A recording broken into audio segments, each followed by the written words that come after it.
kulanti wacan oo wanaagsan daawadayaal halkan oo muuqaalka TV waxaad ku soo dhawaataan barnaamijyadeena qodobada barnaamijkeena ku eegi doono waxaa qayb ka ah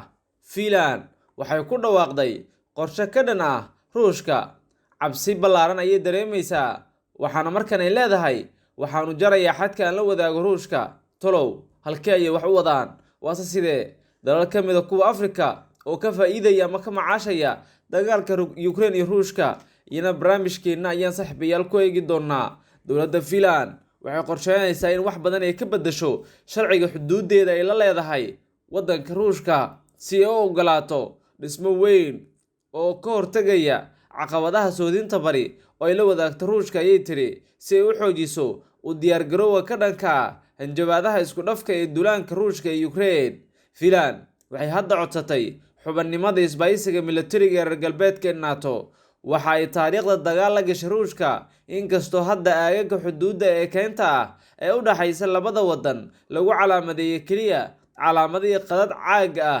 oo ka kooban kuwaasi oo ay labada dowladood ku heshiiyeen waxaana ay wadaagaan xuduudan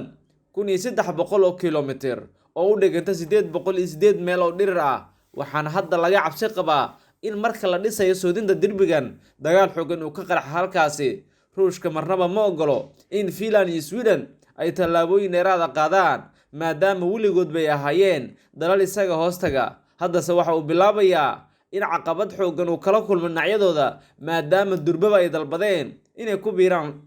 ururweynaha ama ururka awoodda leh NATO. dowladda Finland ayaa ku degdegtay inay xoojiso ammaankeeda xuduudaha iyadoo ka cabsi qabtay Ruushka uu isku dayo inuu cadaadis saaro Finland isagoo dadka magangalyo doonka u diraya xuduudaheeda. Midowga Yurub waxa uu ku eedeeyay Belarus in uu sameeyayba dhammaadkii sanadkii hore markii boqolaal muhaajiriin oo ka yimid bariga dhexe Afghanistan iyo Afrika ay ku xayiran yihiin xuduudda Poland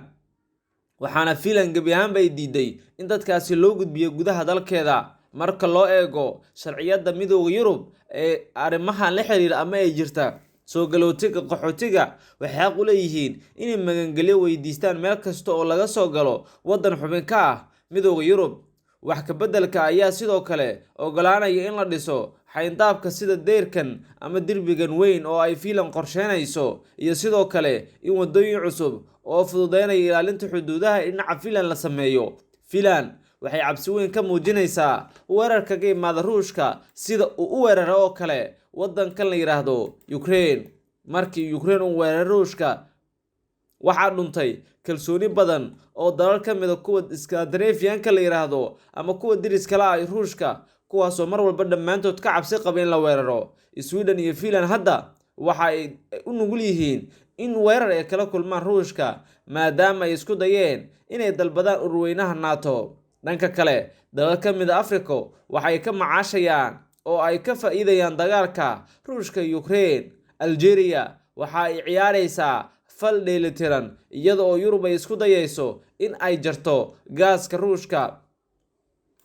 iyadoo dagaalka Ruushka iyo Ukraine uu sii socdo. xubnaha Midowga Yurub ayaa wajahaya dhibaatooyin dhanka ammaanka ah iyo dhanka tamarta ah iyadoo ku xiran Ruushka 40% gaaska oo ay guud ahaan dunidu siiyaan ama Yurub xitaa Talyaanigu waxa uu eegayaa in uu yareeyo ku tiirsanaanta iyo sidoo kale in si degdeg u helo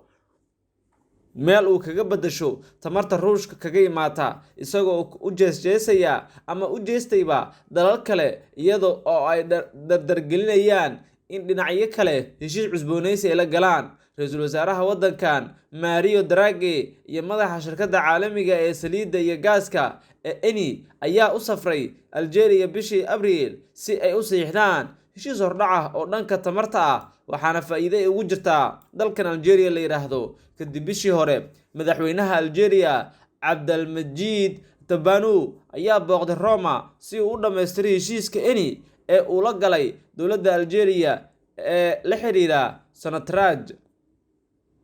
sidoo ku cad heshiiska Algeria waa inay si tartiib ah u kordhiso qulqulka gaasta ee Talyaaniga iyada oo la sii marayo dhuumaha la yiraahdo Transmed. Algeria ugu dambeyntii waxa ay ka ciyaari doontaa door waxtar leh oo lagu caawinayo Talyaanigu inuu yareeyo ku tiirsanaanta gaaska ee Ruushka kaga imaan jiray. Siyaasad-dejiyaasha Talyaanigu waxay leeyihiin caqabado dhowr ah ayaa ka gudban arrinkan. Sanadkii 2010 Algeria ayaa ahayd waddanka ugu sarreeya ee gaaska ee ka keena Talyaaniga, laakiin maadaama waddankan waqooyiga Afrika ku yaala ay ahayd inuu buuxiyo baahida gudaha ee sii kordhaysa, dhoofinta Talyaaniga ayaa tan markaasi hoos u dhacday. Sanadkii 2013 Ruushku waxa uu noqday waddanka koowaad ee gaaska keena Talyaaniga, isaga oo Talyaanigu siinayay gaaska laab intii ay ka heli jireen Algeria oo kale. Sanadkii hore Ruushka waxa uu Talyaanigu siiyay 28,988 bilyan oo gaas ah, waxaana markii la barbar dhigo Algeria ay siisay 22,584, waxaana dhammaantood markii la isbarbar dhigo ay yihiin kuwo isku dhow. Inkastoo Ruushku uu waxyar sareeyo, haddana Algeria laftirkeeda ma yareysato. Algeria waxaa laga yaabaa inay dib u soo celiso dhoofintii ay ku taageeri jirta Talyaaniga iyo wadamada kale ee Yurub ee doonaya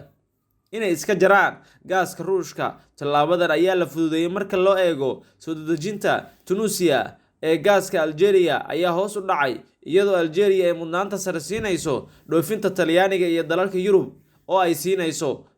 meesha ugu horeyso ama ugu horreynba in Yurub ay wax u dhoofiso. Hase yeeshee, Ricardo Febania oo ah agaasimaha mashruuca waqooyiga Afrika ee kooxda xasaradaha caalamiga ayaa u sheegay Al Jazeera in farsamo ay jirto halkii ay siyaasad ahaan lahayd. Caqabadaha ay la micno tahay Algeria inay u baahan tahay inay hesho ama ay u rogi karto kaliya 5 ilaa 10 sentimitir oo Talyaaniga iyo Yurub inteeda kale, taasoo la xiriira in xaaladdu isbedeli karto.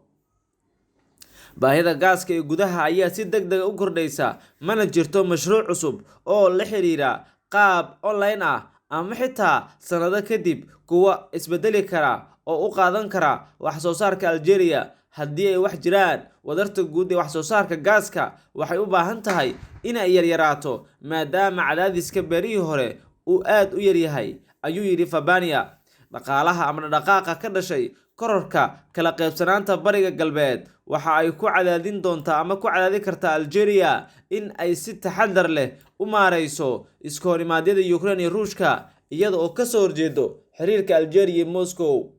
Waxaa jiri kara walaac sii kordhaya oo Yurub ah oo ku saabsan gaaska mustaqbalka ee Algeria ee ka faa'iideysanaysa Moscow, iyada oo la tixgelinaya qaranka waqooyiga Afrika ku yaala, gaar ahaan iibsashada militariga ee muhiimka ee Ruushka. Ugu dambeyntii, Algeria oo ah waddan mudnaanta siiya madax bannaanida siyaasadda dibadda ayaa isku dayay in uu dheelitiro ama si dheelitirnaan la'aan ah uusan u sameynin, waxaana uu ka baqayaa in dunidu mar kale ay saameyn ku yeelato inta uu isagu isleeyahay wax dhoofso. Tan iyo 24 Febraayo, saraakiisha Algeria waxay doonayeen inay ilaashadaan heerka isku dheelitirnimada u dhaxaysa reer galbeedka iyo Ruushka, laakiin hadda taasi meesha ayay ka baxaysaa. Tusaale ahaan, horaantii bishii Maaj, madaxa diblomaasiyadda Ruushka Sergey Lavrov waxa uu safray Algeria wax yar ka hor markii generaalka ugu sarreeya waddankaas uu tagay ama uu ka qaybgalo kulan NATO lahayd.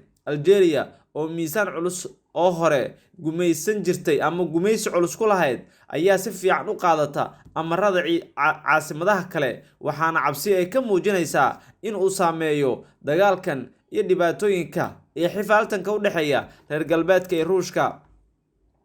Sanadkii hore, madaxweynaha waddankaas ayaa hagiyay kaaska dalkiisa uga imaan jiray ee Spain, waxaana sidoo kale ka mid ahaa dalalka uu mari jiray Morocco, iyada oo khilaaf xoogan ka taagnaa ismariwaa xoogan ay jirtay. Sidoo kale bishii June 8 Algeria waxay hakisay 2002 heshiis saaxiibtinimo iyo iskaashi Spain ay la lahayd, iyada oo ka jawaabaysa Madrid oo taageertay qorshaha madax bannaanida Morocco ee 2007, waxaana arrinkaasi ay dhalisay khilaaf baasan oo dalalka dhexmara, taas oo durbaba suura gelisay in gebi ahaanba la jara gaaskii ay Algeria siin jirtay Spain. Algeria ma isku dayi doontaa inay isticmaasho tamarta si ay u cadaadiso dowladaha Yurub inay qaataan joogooyinka sii kordhaya ee Algeria ee saxaraha galbeedka ah? Waana mid kale oo meesha ku jirta oo la isweydiinayo. Haddii Algeria isku daydo in ay arrinkaasi ku dhaqaaqdo oo ay ku bedelatay iibsashadeeda in ay jaangooyinka galbeedka Saxaraha heshiiskeeda ay heli doonto, waa suuragal in wadamada Yurub ay ku cadaadiso qorshaheeda iyo sida ay wax u rabto. guud ahaan saaxiibayaal, halkaas ayanu kusoo gabagabeynayaa barnaamij wareedkeena tan iyo qaybta kale intaynu ku kulmi doonno. Nabadgelyo.